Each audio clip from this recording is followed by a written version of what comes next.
Jembatan sepanjang 10 meter yang menghubungkan desa Bisoloro dan desa Ranaloe, Kabupaten Goa, terputus. Putusnya jembatan akibat dinding bagian kanan jembatan longsor setelah diterjang air luapan sungai.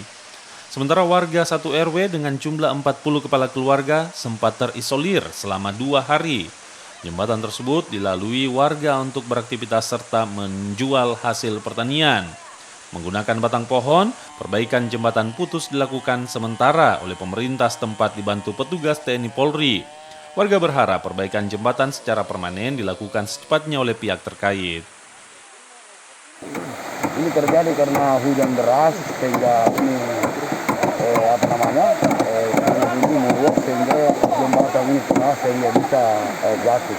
Robo ya. Roboh. Dan ini satu-satunya jembatan yang penghubungan antara desa di kampung ini. Adalah salah satu jembatan yang terletak di dusun Ponta Tangga. Ini jembatan terletak di dusun Ponta Tangga. Jadi hanya menghubungkan satu dusun saja ini yang letaknya ada di dalam dusun Ponta Tangga.